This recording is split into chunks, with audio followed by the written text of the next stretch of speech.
Na kwa sasa nataka tupate taarifa kutoka Gabriel Kudaka kutoka kaunti ya Uasin Gishu. Naam, shukran sana mwenzangu. Hali ya watoto kunenepa zaidi ni mojawapo ya changamoto ambazo wazazi hukabiliana nazo. Je, unaitwaje na wewe kama mzazi unataka kufanya nini ili wako asije kunenepa zaidi? Kwa majina naitwa Titus Kipchumba, na kulingana na mimi kenye nafaa tufanye sana kama wazazi, one, tuangalie mambo ya lifestyle. Nikisema lifestyle, maybe kwa kuzingatia mambo ya chakula na maybe mazoezi kwa watoto. Tusiwapee watoto chakula ambayo ina mafuta mingi sana. Basi ni vizuri kuzingatia kuwapa maybe miboga ile chakula yenye ina mafuta mingi sana isiwe kwa sana, kulingana na mimi. Pia to make sure kama wazazi, hasa wakati huu kama wenye shule zimefungwa, tuzingatie watoto wanakula chakula kiasi ambayo ni si chakula mingi sana. Alafu pia waweze tufuatilie kama wazazi watoto kufanya mazoezi kwa sana. Kama mimi kama mzazi napendelea kupeleka watoto mahali kama reserve, kwenye at least wataenda kuchunga ng'ombe, kimbia, kwenda shamba, kufanya hiyo kazi za nyumbani, at least to reduce their weight. Sisi kama wazazi, especially sana watoto wa town, huwa kama wazazi wanapewa chakula, labda chakula kama protein nyingi, lakini mtoto apewe time kubwa ya kufanya exercise. Labda anapewa chakula ya afya, alafu anaambiwa aende bedroom, uende ulale, ama uende labda kompyuta, uende usome, apate ile time kubwa ya kuplay. Lakini ukikompea sana na watoto wa ushago kama nyumbani village, unapata watoto sana wanapata chakula yao ni labda protein wanapata kidogo, hawaishi wanapata time kubwa ya kuenda field, kuenda kuplay. Tumeachilia watoto hawafanyi mazoezi. Michezo tunaona kitambo tulikuwa tunatembea maybe wakati wetu, ama maybe uwezo vile inawezekana. Hiyo pia ilikuwa inasaidia. Maybe mtu anaona kwamba haujiwezi, lakini kwa kusaidia kutembea kwenda shule. Lakini si unaona siku hizi mtoto ni asubuhi kumweka kwa gari atarudishwa, so hana mazoezi. Akifika kwa nyumba ni maybe TV, maybe tuna simu, kucheza games kwa internet. Basi hayo ni maoni kutoka kwa baadhi ya wenyeji wa kaunti ya Uasin Gishu kuhusu tatizo la unene, huku wengi wakisema tatizo hilo huongezeka wakati wa likizo. Kwako naitwa Gabriel Kudaka. Naam, shukrani sana Gabriel Kudaka kutoka mjini Eldoret. Amezungumzia hapo watoto wapelekwe ushago wakati wa likizo. Inasaidia pia. Inasaidia. Mwanangu atafika pale, kuna viwanja, kuna sehemu wanaweza kimbia, wanaweza cheza. Lakini kuna yule mwanamke amezungumzia swali la simu, internet, televisheni. Nafikiri tulikuwa tumechangia hiyo, lakini kwa kusisitiza ni kwamba televisheni, simu imechukua nafasi ya watoto kucheza. Hivyo unaona kwamba mtoto akiingia kwa nyumba anauliza baba, mama nisaidie na simu, anaenda kwa games au anaenda kwa cartoon, na kwa wakati huo wote ako glued kwa cartoon au kwa games, hana wakati wa kwenda kucheza. Na kulingana na utafiti na ile kiwango ambacho mtoto anatakana acheze, the least tunasema ni 60 minutes. Hiyo ni 1 hour. Sasa kama mtoto kwa siku nzima ako kwa cartoon, akitoka anaingia kwa gari, hiyo itachangia unene. Lakini kama wanavyosema pia, wakati mwingine pia kama mimi kwa mfano nina vipindi napenda, mtoto mwenyewe anapenda cartoon, mbona ni mnyime? Kama ni kutizama hiyo cartoon, basi atazame kwa muda gani? Kuna ratiba ambayo unaweza kuweka? Hiyo itategemea familia kwa familia. Kila familia iko na rules zake. Jambo ambalo tunasisitiza ni kwamba mtoto apate nafasi ya kucheza. Kwa hivyo unaweza elewana mtoto kwamba hii wakati utawatch cartoon, na hii wakati tutaenda nje, tutaenda kutembea, tutaenda kukimbia, au tutaenda kucheza na wenzako. Na hiyo iwe ni rule, mtoto anajua. Kwa kuna wakati wa cartoon na kuna wakati wa kucheza. Wa kucheza. Yes. Na Dorcas, tuzungumzie wakati maanake wanavyosema tunaangalia masuala ya uzani, unene kwa watoto, lakini unapokwenda shuleni, mambo ambayo unapaswa kuzingatia kama mzazi. Ndio unaweza sema hata saa hizi shule kama tulivyozungumzia kuhusu nyumbani, hakuna nafasi ya kucheza. Shule nyingi pia hamna nafasi za kucheza. Ukiwa mzazi unapoenda kumtafutia mwana wako shule, ni vizuri uangalie ile environment ambayo mtoto wako anaenda. Ni vizuri uangalie kama kuna ile nafasi ya mtoto kucheza. Ni vizuri uangalie ile menu ya shule. Maana saa zingine sisi tutafanya kile kinachofaa tukiwa nyumbani, lakini akienda shuleni anapata kile ambacho hakifai. Jambo lingine pia ni wale ambao wanasimamia hizo shule. Ni vizuri waweke mikakati fulani ya kuweza kuregulate wale wazazi. Maana saa zingine wanakubalia watoto kubeba chakula kama snack kwa mfano, na utapata mzazi mmoja yule ambaye anayejua madhara ya unene atamwekea mtoto wake chakula kile kinachofaa. Na mwekea nduma, ngwashe, akwenda pale shule anapata na rafiki. Anapata mwingine amelewa ako na baga. Hata kula maana atatamani ile ya rafiki yake. Na kesho ataitisha mzazi hiyo baga ambayo aliona nao rafiki yake. Kwa hivyo hatutakuwa kwa ile laini moja ya kusaidia watoto wetu wasiweze kuongeza kilo ile ambayo haifai. Hivyo basi pia shule unapaswa kuangazia kama ni kuangalia menu, unakula chakula aina gani na kuhakikisha kwamba kila kitu kiko sawa. Tukizungumzia wasiwasi ama athari ama hatari. Kwa nini niwe na hatari? Mimi namuona mtoto wangu yuko cute, kwa sawa tu, anatembea, anafanya mazoezi, ndio daktari ameniambia kwamba ni mnene kupindukia, lakini mbona niwe na wasiwasi? Nitachangia swali hilo kwa sehemu mbili. Kwanza, unene kwa watoto, athari gani ambazo watoto wanapata? Tumesema kwanza kuna shida ya kutocheza vizuri na shida za kuhema. Kuna shida kuchoka haraka haraka. Kuna shida pia ya athari za ugonjwa wa sukari. Na hiyo ndio sababu kwamba wakati huu tunaona pia watoto ugonjwa wa sukari unazidi kwa watoto. Kuna athari ya shinikizo la damu. Hiyo ni high blood pressure. Kuna athari pia ya shida za kulala. Hawatalala vizuri. Na usipolala vizuri, tumesema pia kutolala vizuri kunachangia uzito. Kwa hivyo itakuwa ni cycle. Yeah? Na hapo kwa kulala, mtoto anapaswa kulala saa ngapi? Kutegemea na watoto wanakana walale vizuri. Kwa watoto wazima 6 to 8 hours, kwa watoto ni lazima at least 8 to 10 hours hapo vizuri. Na walale kabla ya saa 6 usiku. Yeah? Kwa sababu watoto wanaendelea kukua. Mili yao inatakana wakati mwingi wa kulala ili ijijenge, ili akili ijijenge vizuri. Kwa hivyo watoto huwa wanatakana walale zaidi kushinda sisi watu wazima. Yeah. Jambo lingine, athari ya uzito ni kwamba mtoto anakuwa na low self esteem, kutojiamini. Hata mara nyingine unaweza kuona hana marafiki wengi. Yeah?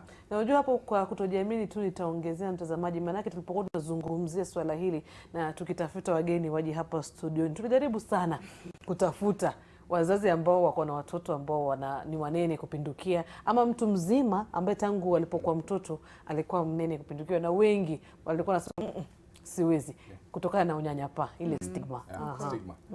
So hiyo pia inachangia. Unajua ukiwa nao marafiki wengi au unajitenga au unajisikia hali chini, inachangia ile kuwa na depression. Ili kuanza kuwa na stress. Watoto wanakuita kanono, kapumpum. Yes. Sasa unaona watoto kama hao wanaanza kuwa na depression na stress. Pia hiyo ambayo si mzuri, ambayo itachangia shida za moyo. Pia hao watoto kuwa na shida za joints, shida za bones. Yeah? Kwa hivyo kuna athari. Na athari nyingine ambazo zinawapata hawa watoto wakati wanaendelea kukua ni kwamba utafiti umeona kwamba ukiwa mnene ukiwa mtoto, kuna asilimia kubwa sana ya kuwa mnene hadi kuwa mtu mkubwa, kwa sababu ya hiyo culture ya allergy. Na tunaona kwamba athari za unene ni kwamba kwa watu wakubwa kuna shida ya ugonjwa wa sukari, kuna shida ya high blood pressure, ya shinikizo la damu, kuna shida ya cancers. Hata unaona shida ya kansa za colon, kansa za matiti, ya kansa za ile nyumba ya mama ya mtoto, kansa. Na kwa siku hizi tunazungumzia mambo ya kansa. Kwa hivyo unene unachangia kansa. Unene utachangia shida za heart, ya heart problems. Unene utachangia shida za arthritis, shida za bones, ya. Unene utachangia hata shida nyingine za kifua, ya, kutopumua vizuri. Kwa hivyo unene umeonekana kwamba una athari nyingi sana katika maisha yetu. Na je, kwa masomo? ya mtoto. Kwa masomo ya mtoto sasa kusema kwamba ako na hadhi ya chini, sasa low self esteem, ni kwamba hata akiwa shule kwa sababu ya hiyo nini, pengine hata hawezi kuuliza maswali, hawezi kuinteract na watoto wengine ili kuchangia katika masomo. Kwa hivyo hiyo pia inaweza muathiri upande wa masomo, na zaidi akaanza kuwa mgonjwa, mara nyingi atakuwa anaenda hospitali. Ni kueleza kwamba kuna mtoto ambaye ako na miaka 9 na tayari iko juu na pressure yake iko juu. Kwa hiyo kuna vipimo ambavyo tunaangalia pressure kama mtoto yuko juu. Na ukiangalia kwa history ya vyakula na history ya kucheza, unaona huyu mtoto anapata processed foods, achezi, most of the time ako kwa cartoons, ako kwa phones, na amepata hiyo shida. Na ukiangalia kwa familia hakuna hiyo shida ya pressure, shida ya.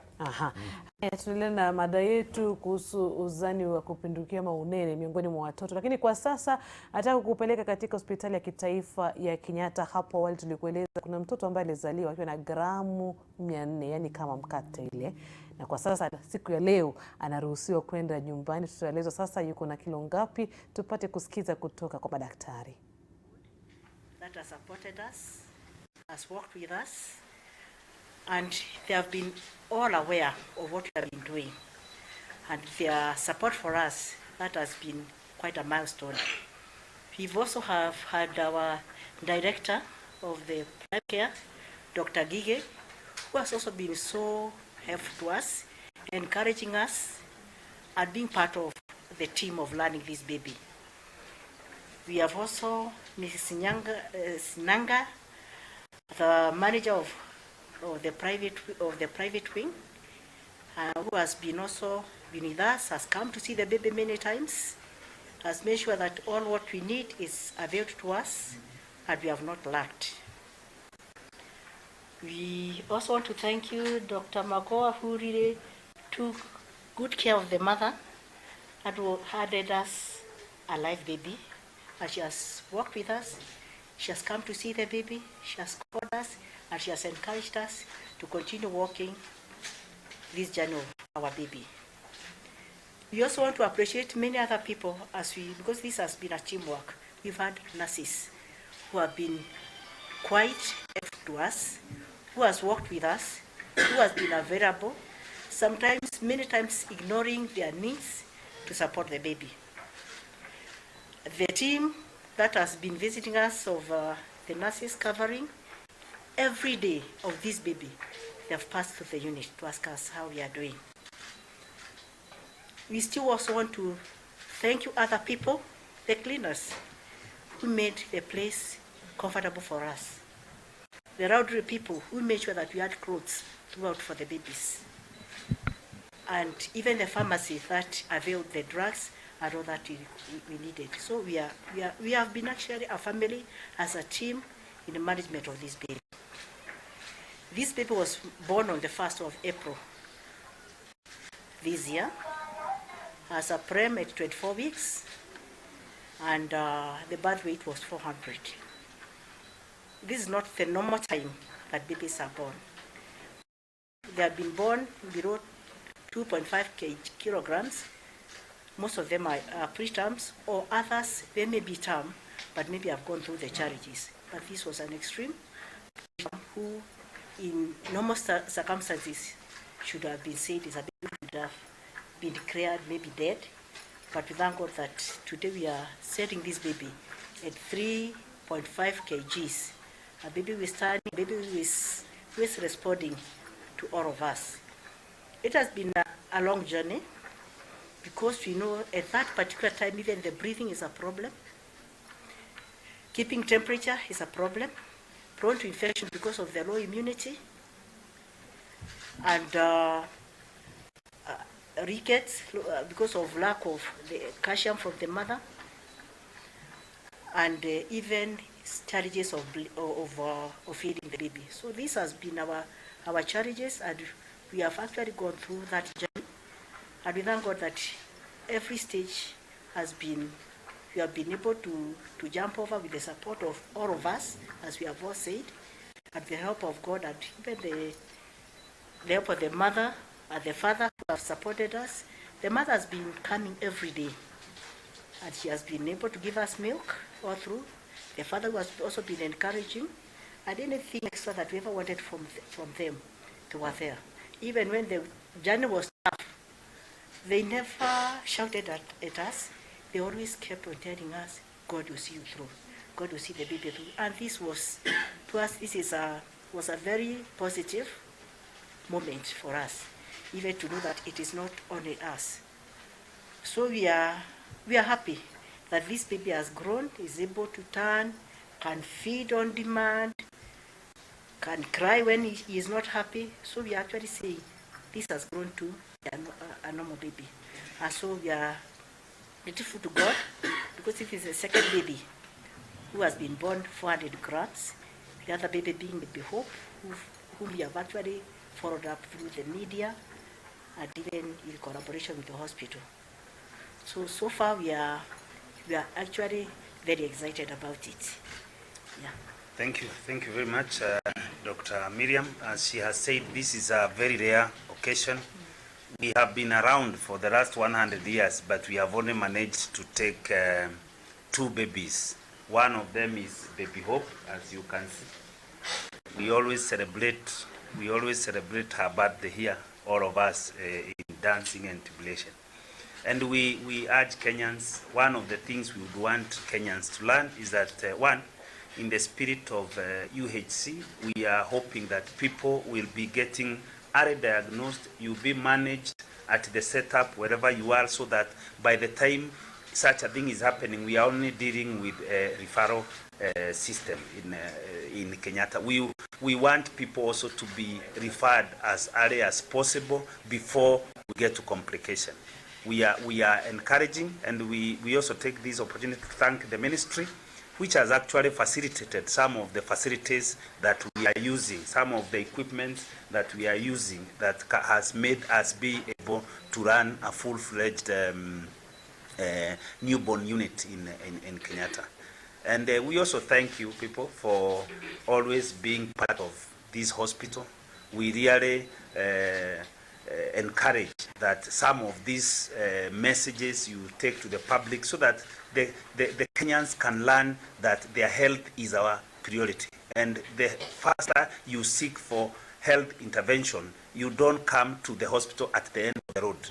And also, we want to encourage, especially mothers, if we have to reduce the maternal and child mortality, people must adhere to the following up of antenatal clinics. It is very important, because some of the threats that cause mortality can actually be reduced if we were to engage in real antenatal follow-up. And I would thank you, all of you, for your time, and continue telling Kenyans what they need to know. Thank you very much, and I will give briefly the director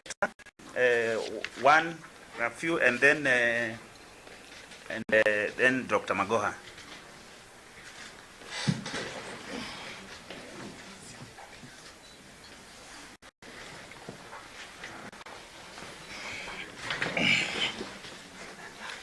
Good afternoon, everyone. I think the CEO has ambushed me. I was not supposed to talk.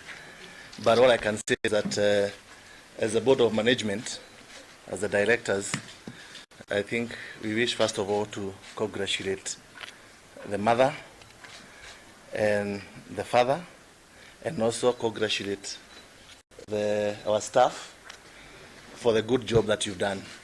We are actually very proud of what is happening in Kenyatta. We have on many occasions been on the news for the bad reasons, but I can tell you there are so many good things that are happening in this hospital. You all need to be coming here for your medical care and medical checkup. Just last 2 months ago, we were able to reduce fat from a gentleman who was weighing how much? 176. 176 kgs, and now he's now less than 150. He's now less than 150. This was just about 2 months ago, and you can see now what we've done to this young baby. And there are so many other things that we are committed to give full support to this hospital. What I can assure you is that the young baby has been emulated. He's been counted among all other children who have been born in this hospital. So everybody in this hospital actually, during this census, we have made sure and we put all efforts to make sure that no one is left out. And we will continue supporting the management, supporting our doctors, our nurses, and all our workers in this hospital to make sure that we continue giving services to the Kenyans and to continue not only services but quality services, and making sure that when you are being discharged from Kenyatta National Hospital, you are being and in good health. Thank you. Thank you very much. Baby Hope, come.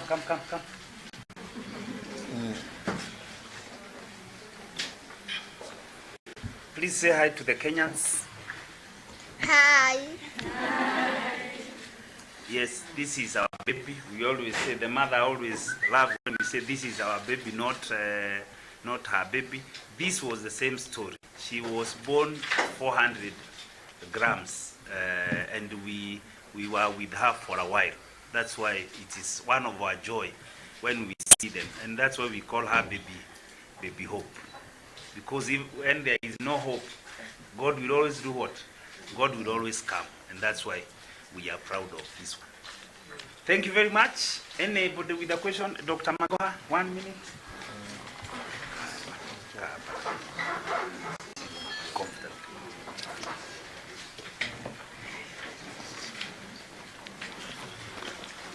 Good afternoon, everybody. Mama Joy has been my patient for the past 15 years. I delivered 2 of her kids, the last born being 10 years ago. So this time around, on a Sunday afternoon, she called and said she had started bleeding, and that was at 22 weeks. And I told her to come to the hospital immediately. And what I like about her is that she's a very, very understanding mother. She takes instructions. So she was here in Kenyatta. That evening I came to see her. I explained everything to her, the outcome, both positive and negative, which she accepted.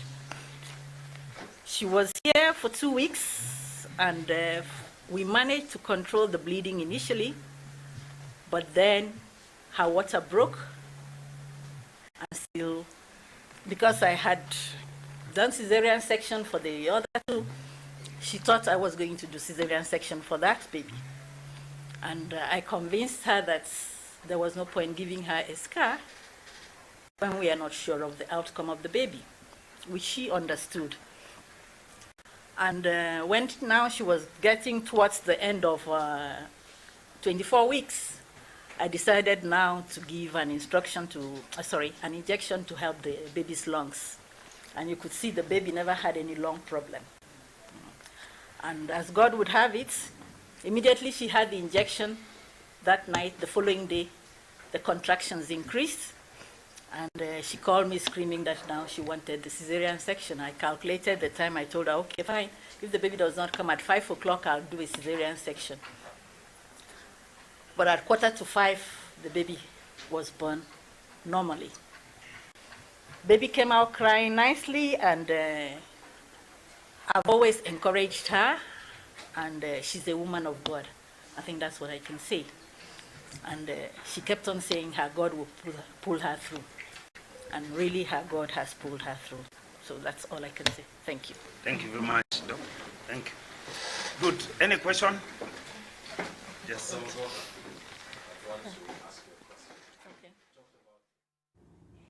Na kutoka hapa NTV Sasa tunawapongeza madaktari kutoka hospitali ya Kenyatta kwa kazi nzuri waliofanya. Wanasema mtoto alizaliwa tarehe mosi mwezi Aprili akiwa na gramu 400 na sasa yuko na kilo 3.5. Daktari, hatua kubwa hapo wamefanya.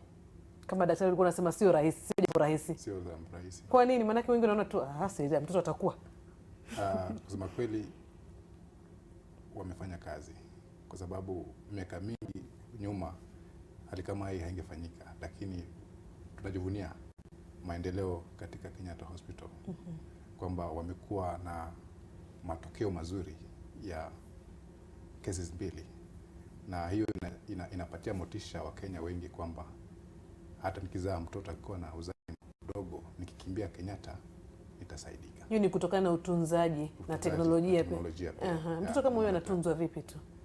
Kuna machine fulani ambayo anawekwa inaitwa incubator ambayo inakuwa regulated na temperature nzuri sana za kuhakikisha mtoto anaendelea kukua vizuri, na pia kuna lishe bora ambayo anaendelea kupatiwa mtoto, na pia kuna ile wakati anatolewa anapata mama, ile inaitwa grooming.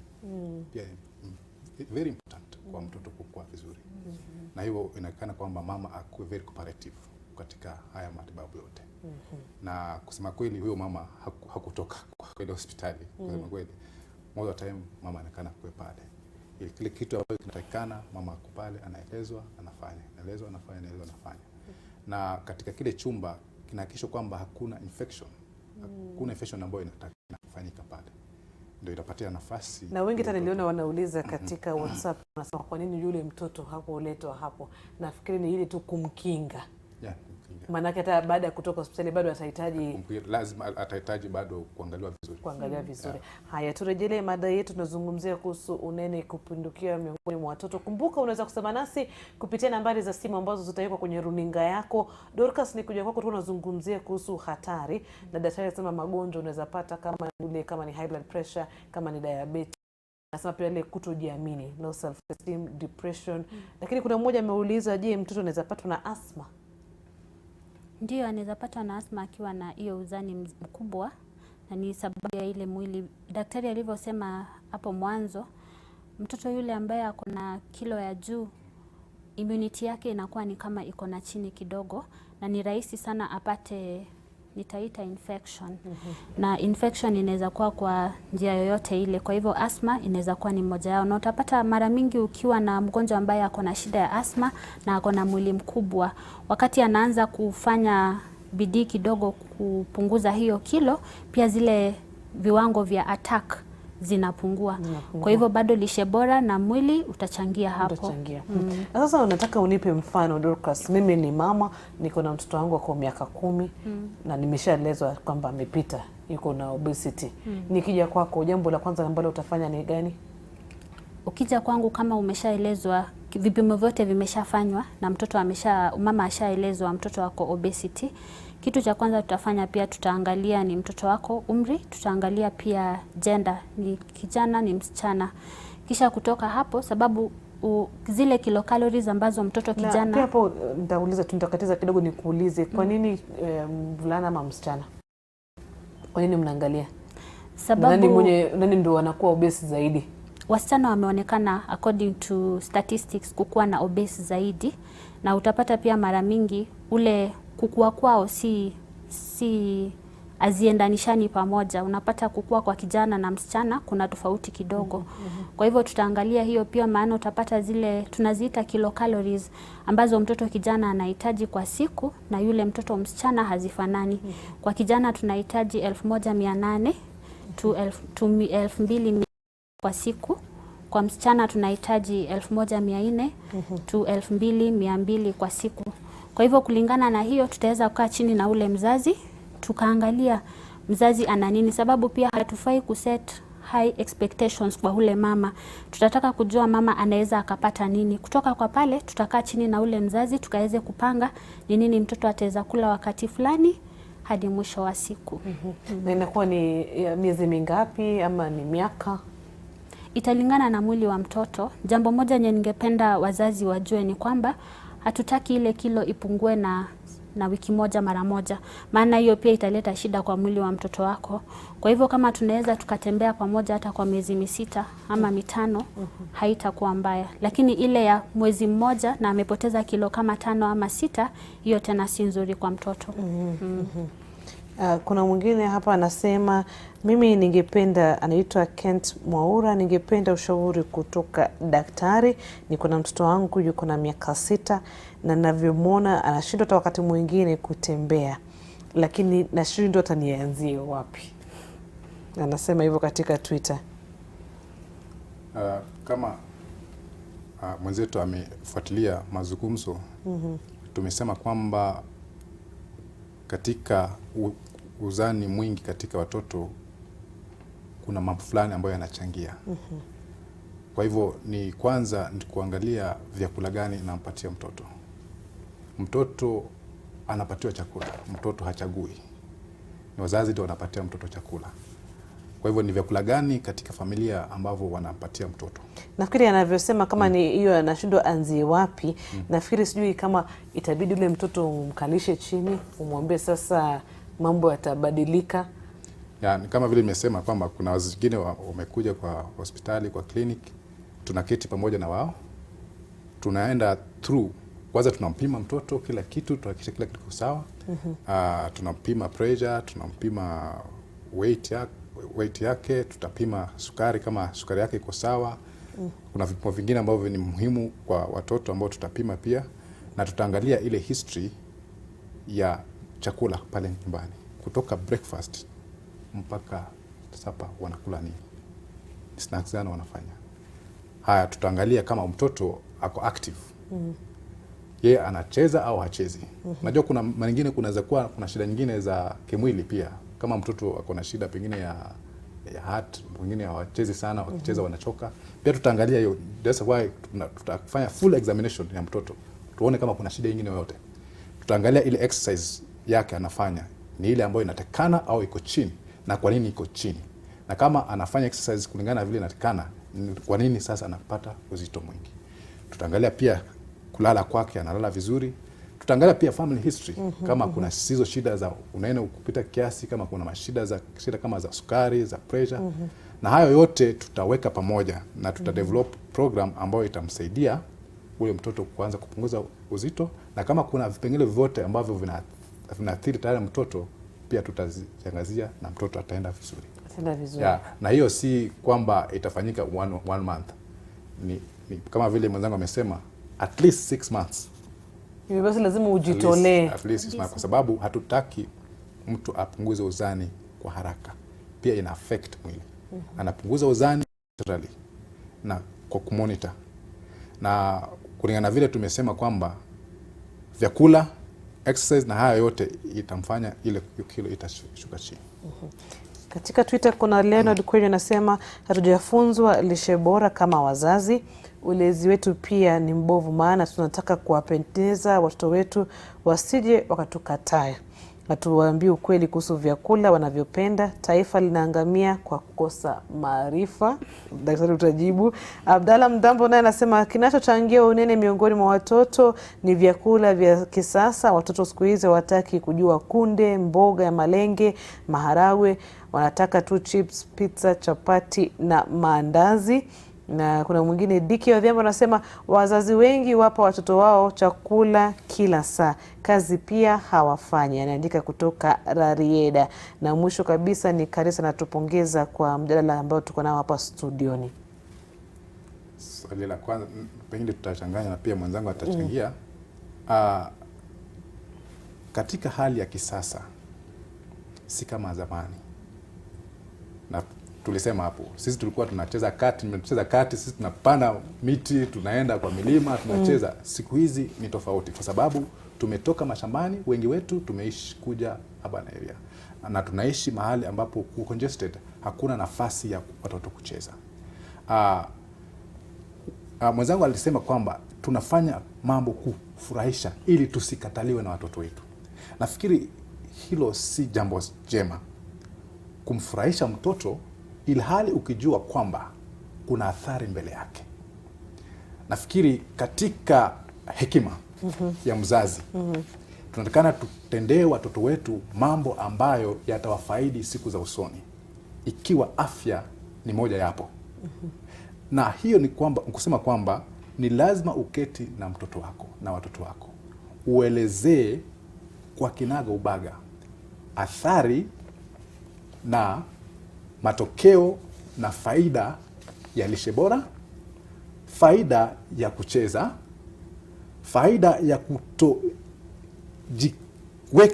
kwa hali ya teknolojia mpaka huna nafasi ya kucheza, athari za kuwa katika TV kila wakati, athari teknolojia pia inafanya, wengine unasema wanaangalia cartoons au wanaangalia hiyo games paka past midnight. Tunawaelezea athari ya hayo mambo, kwa sababu siku za usoni haya mambo yatakuja kuwapata. Haya magonjwa ambayo tunaongea hapa yatawapata. Kwa hivyo mwenzangu, nikusema kwamba ni vizuri kama mzazi uchukue kipaumbele kuwafundisha watoto wako, kwa sababu sisi kama wataalamu tutawafundisha, lakini wewe nakana upeleke hayo mafundisho kwa watoto wako. Hata Biblia vizuri sana kama amequote Biblia, kutokosa maarifa. Sasa sisi kama tukopatia maarifa, ilizama hayo maarifa pia upatie watoto wako. Hiyo ndio jambo zuri, kwa sababu haya mambo ni janga ambalo linatukuma sisi sote. Kwa hivyo si jambo la wewe au mimi peke yangu, hata wewe pia kama mzazi inatakana uchukue nafasi yako kuwafundisha watoto wako. Kwa sababu tumeongea mambo ya lishe bora, mambo ya kukinga magonjwa, lakini ikiwa hutapata nafasi ya kufanya hayo mambo katika familia yako wakati huu wakiwa watoto wanakuwa, basi siku za usoni itakuwa ngumu sana kuwafundisha watoto, kwa sababu watakuwa washapata athari hizo. Na kusema kweli kwamba siku hizi hatuchukui vyakula kutoka kwa mashamba kama vile zamani, tutakula food. Kwa hivyo tunasema kwamba there should be a balance. Hata kama utakula hizo processed food, there should be a balance. Fuata maagizo bora ya lishe bora na utakuwa sawa. Ndio, kuna jambo bora unataka kuongezea? Ningependa kuongezea, kuna yule amesema watoto wanapewa chakula mara mingi. Mara mingi ni sisi wazazi tunaleta hiyo kwa maisha ya watoto wetu, maana utapata watoto wakiwa wadogo wanahitaji kiwango kidogo sana cha chakula, lakini wewe kama mzazi utamuona ni kama hajatosheka, kwa hivyo utaendelea kumpa na kumpa kama ule Diki Odembo alivyosema, tunawapa watoto chakula kila wakati. Ndivyo. Sasa haifai kukua hivyo, unafaa kuheshimu appetite ya mtoto wako. Wacha ale na uwe na wakati specific time ya mtoto wako kukula, ili asiwe mkubwa akiwa na hiyo tabia ya umesema kula. Ndio. Kwa hivyo tukianza kuwaonesha the right way wakiwa wadogo, saa zile wanakuwa wakubwa wataweza kutufuata sisi kama wazazi na wafuate zile mikakati ambayo tumewaekea. Hivyo tutaweza kupunguza. Na hapo umezungumzia kuhusu lishe. Manake hata wakati mwingine utakumbuka wakati wa mama zetu walikuwa wanaambia mtoto, wacha mtoto ale tu, wewe acha mtoto ale. Mtoto anapaswa kula wakati anapohisi njaa, ama ni umpatie baada ya saa 1, masaa 2 ama saa 3? Ni vizuri ukimpa mtoto wako chakula umpe wakati wa digestion. Na wakati mzuri sana tunaambiwa ni kuanzia masaa 2 tu masaa 3. Ukimfunza hivyo, na yeye mwili wake na digestive system yake itaweza kuwa in a position ya kurespond to hiyo njaa. Lakini tukishinda tunampea kila wakati, hata yeye atakuwa na shida ya digestion. Kuchangia kidogo pale. Katika malaji unakula chakula wakati unahisi njaa. Kwa sababu katika maumbile yetu kuna hali fulani ambazo Mungu ameweka katika miili yetu ambayo tunasema satiety center na hunger. Kwa hivyo mwili utasema nataka chakula. Na katika hali ya kukinga na hali ya afya bora, inatakana tule chakula wakati tunasikia njaa. Sio wakati tukula. Sio wakati kula tu kila wakati, kwa sababu kuna chakula unakula. Na utaona kwamba unapatia mwili kile ambacho inahitaji. Tulisema kwamba mara nyingi ukila chakula na kingi ambayo ina cause positive calories, hiyo ndio inachangia weight. Na hiyo ni wakati umempatia mtu chakula na hana njaa. Haya. Naelezwa tuko na Peter kutoka Eldoret. Hello. Na mnakupata Peter, sema nasi. Mimi nina jambo nimesikia mkiongea juu ya kupunguza uzani ya mtoto. Na mimi niko na mjukuu wangu ambaye hapo na karibu miaka 6. Na huyu mtoto mwili yake haimemepi na haionyesi yeye ni mgonjwa, lakini ameshinda tu yeye ni mwembamba hivyo. Na mwili yake pia sio mwili ambaye ina afya, haionyesi ina afya mzuri. Ni mwembamba, mwili imeparara. So ninashindwa katika hali hiyo ni nini naweza fanya ili huyo mtoto awe na afya kama watoto wengine, kwa sababu nimekaa na yeye kwa muda. Na yeye ndio mwili yake iko hivyo. kwa watoto wote ambao ninao kwa nyumba. Naam, asante sana. Tuko na mwingine kutoka Dandora. Hello Fred. Yes, ndio naongea. Ndio, sema. Mimi niko na jambo na wakisa tu vile unasema watoto kupunguza uzazi, yani uzito. Niko na jambo moja nilikuwa nataka niulize daktari anisaidie, sababu niko na mtoto alizaliwa tu kilo 3.8. Lakini wakati alipelekwa after 1.5 months akapatikana amedouble zile kilo. Na mtoto akapewa alikuwa ni kunyonya tu. Lakini kiangalia kuna shida yote kweli. Asante sana. Nafikiri daktari tutaweza kumjibu Fred. Na Peter anasema mtoto alizaliwa akiwa na 3.8, alipompeleka hospitalini alikuwa double. Anaweza kuwa ni sawa hakuto Okay. Baada ya mwezi mmoja, alisema baada ya mwezi mmoja. Swali leo la kwanza ni kwamba wakati tunazungumzia kuhusu uzito au unene kupita kiasi, hatusemi kwamba unene wa kawaida ni afya bora. Kuna hali fulani ambazo tunasema malnutrition. Malnutrition inaweza kuwa unene kupita kiasi, unene wa kawaida na unene wa chini. Na kulingana na swali la kwanza ni kwamba yule mtoto unene wako uko chini, nasema anaonekana mnyonge. Hiyo inatuambia kwamba katika vyakula anaweza kuwa anakosa nutrients fulani katika vile vyakula ambavyo anatumia. Au pengine katika digestion yake na absorption ya vyakula, vile anakula chakula na chakula inaweka kwa mwili, kuna shida fulani. Au pengine kama amempeleka hospitali, kunaweza kuwa na magonjwa fulani ambayo pengine mtoto ako nayo, ambao ni lazima angaliwe kwanza. Basi ampeleke hospitali. Angaliwe kwanza ndio mtoto aanze kuwa na kwa huyu Fred, nataka umjibu Fred alafu kisha tumalizie. Na huyu wa kuongezeka unene kwa 2 months, hiyo inachangia vyakula gani anapatiwa, na kama mtoto anafanya exercise, anasema ananyonya tu. Sasa ataenda hospitali apimwe. Kama ako katikati ya zile line za kijani kibichi, ako sawa. Lakini akiwa juu ya hiyo line ya juu, basi yeye kuna unene wa zaidi. Na wale ambao watamuona wataangalia ni vyakula gani anampatia. Manake muda unataka tu useme maneno yako ya mwisho kuhusu unene kupindukia kwa watoto, alafu daktari umalizie. Dorcas. Unene kwa watoto, sisi wazazi na wale wanaofanya hospitalini tutafanya kazi pamoja ili tuweze kupata zile shida zikiwa bado ndo zinaanza, ili watoto wetu wasiweje wakapata shida ambazo zitakuwa ni vigumu kuweza kureverse. Na jambo ningesisitiza kwa wazazi ni tuwe kilelezo njema kwa watoto wetu. Tusije tukawaambia wafanye jambo moja na sisi tunafanya lingine. Na kwa wale ambao wanafanya hospitalini, tuwe keen. Tuweze kuspot wale watoto wakija pale penye tunafanya kazi ili waweze kusaidika. Daktari? Unene wa watoto kupita kiasi ni janga ambalo linakumba dunia nzima, si hapa Kenya peke yake, kwa sababu ya hali ya kutoka kule tunaishi to urban areas, na pia vyakula ambavyo tunatumia.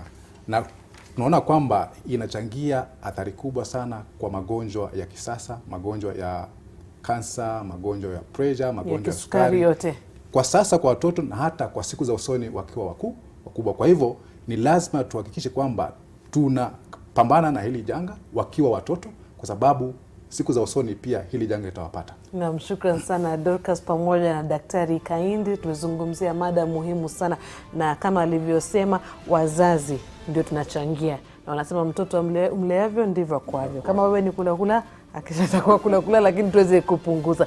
Mtazamaji, kama unaona kwenye runinga yako ni picha za moja kwa moja kutoka hospitali ya kitaifa ya Kenyatta. Huyo ni mtoto Jeremiah ambaye alizaliwa tarehe 1 mwezi Aprili akiwa na gramu 400 na sasa yuko na kilo 3.5. Watu hapo wanasema nakwambia kichuna kabisa mzuri. Na kama unavyoona ni mtoto ambaye yuko na afya bora kabisa. Wazazi ambao ni daktari pamoja na wazazi wako hapo wamefurahia kazi nzuri wanasema imekuwa ni safari. Keki tayari imekatwa na wanasherehekea kazi walioifanya kuhakikisha kwamba mtoto huyo anakuwa na afya njema na anakuwa vizuri.